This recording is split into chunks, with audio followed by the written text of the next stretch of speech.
So super important to know these because you're going to use these terms when you teach. There are 6 different movements of the scapula. Yep, right on that side. Yep. So 6, or yeah, if you have room under there, you can do that too. 6 different movements of the scapula.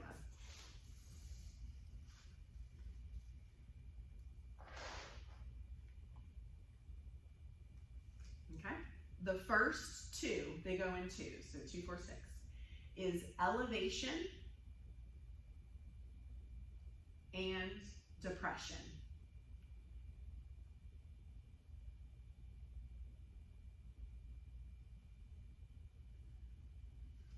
Okay, so elevation of the scapulas would be lifting the shoulders towards the ears.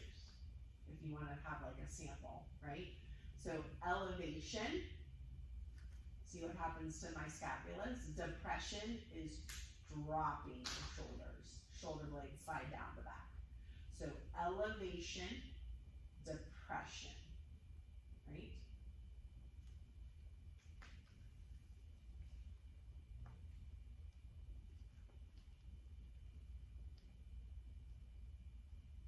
And when you're doing the depression, your traps are also pulling down, right? And we haven't gotten to the traps, but those are those little muscles that kind of actually connect to the scapulas, okay?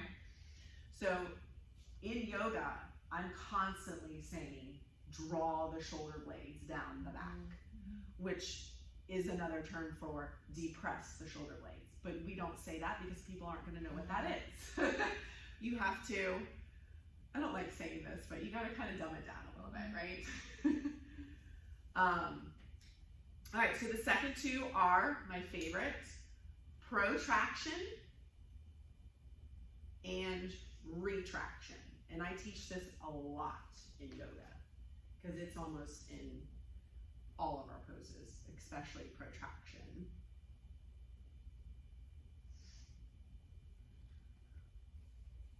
Okay, so protraction, the scapulas are actually moving around the ribs. Okay, but you don't write that down because that's going to be hard to understand. Protraction is separation of shoulder blades. So in order to do that, I have to press. But what's happening when you do that is the shoulder blade is coming around and wrapping towards that rib.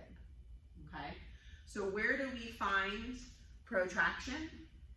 Almost every, High plank? High plank, even tabletop, and cat-cows too, right? So if I'm doing this, inhale, this is actually retraction. Exhale, protraction. And so in my yoga classes, I introduce the word protract. I say protraction, but then I'll say separation of shoulder blades because I want people to start to learn that because it's so helpful in so many poses. So protraction, right? If I press away, I'm trying to separate the shoulder blades. In my plank, right? I don't want to retract. I want to protract. And I even teach my students in my yoga class, I want an exaggerated protraction. I want a rounding of the upper part of the back. So you are so engaged in those arms and you are so strong. Away, okay? Down dog.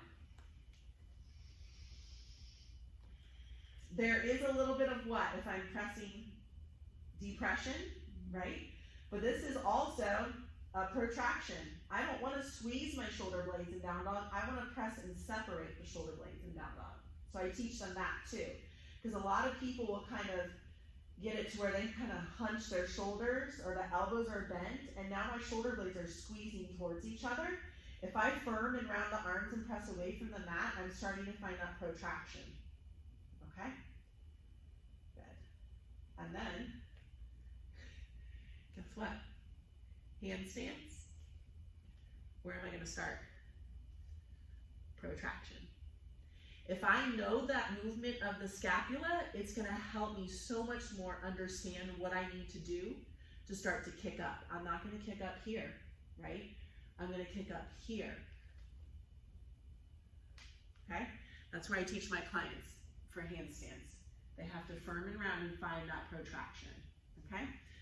So protraction, retraction, pull back, squeezing the shoulder blades together. So retraction is squeezing shoulder blades together. So where would I need that in yoga? Back bend. Warrior two. I don't want this. I want retraction. Squeeze the shoulder blades together. My arms are super engaged. Okay, and what did you say? Back bending. Back bending, yeah. When I back bend, your shoulder blades squeeze together. Any type of open heart, squeeze the shoulder blades together. I'm not really using retraction. I'm using more the term protraction in my classes now because guess what? In crow, here's where most people are in crow. They're just kind of hanging out, right? If I focus on protracting the scapula, separation, watch what happens. See how much I lift? See how my spine is rounded? I get a lot more height, a lot more strength, a lot more lightness, yeah? Okay. So let's try that. I want you to kind of put your thumb underneath your armpit, just so, because I want you to feel the movement of the scapula. All right, so just kind of hang out. Good, lift the arm up, and then kind of press away. See if you can kind of feel that scapula. What happens, you feel it wrap around. There's that protraction. Now, when I squeeze back, I want to press into that thumb, so it's almost like hurting underneath my arm. That's retraction. So protraction, you feel that wrap around the ribs, pull back, retraction, okay? When my arms are in, let's say, I'm doing arms, I guess, right? If I'm bringing my arms here, okay, what would I want to focus on? Protraction, retraction, right? If I'm lifting shoulders up, I want to focus on squeezing the shoulder blades so I'm not rounded in the spine. So you see where this all comes into play. It's super important to kind of know this stuff. So if someone's, you know, a lot of people when we're doing shoulders, they start to feel it in their neck.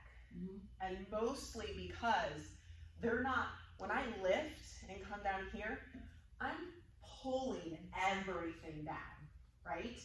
So if I'm lifting up, I'm still pulling down with my lats. So now I'm not getting anywhere in to the shoulders, right? If I'm here, I'm depressing down. So even though I'm lifting laterally, I'm depressing my shoulder blades down, if that makes sense. Or I'm drawing my lats down the side of the body. So now the tension is only in the shoulders and not the neck. If I start to lift my scapulas with my shoulders, that's when I start to get into the neck. Does that make sense? Okay. So I kind of explain that because people, that's another number one thing is shoulder, neck injuries or neck, you know, tightness.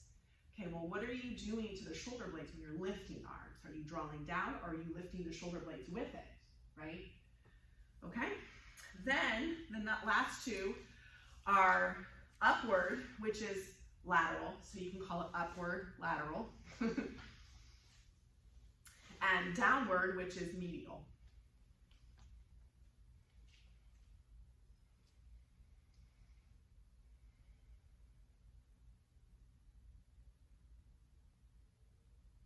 Good, so upward is lateral.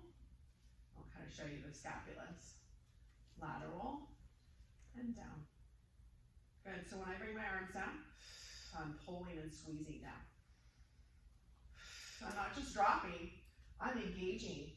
Because you know what happens when I do that? I'm almost getting like a stretch through here. I feel a stretch when I'm doing my arms. Okay, I'm working my shoulders, but oh yeah, that's a nice little stretch because I'm really, really engaging and hugging and drawing those shoulder blades downward or medial, okay? So, any questions on those 6 different scapulas directions? Do you see how they kind of are important. Yes? So if I am at the bar and I give them the option to lift an arm for advancement. This is advancement, okay? Hand on hip is modification, right? You don't want them to do this. Even though I'm lifting, I'm still depressing the scapula, yeah? Locking it into place, okay? If I'm doing, well, we kind of went over shoulder stuff already. All right, let's go into the muscles. There's serratus, so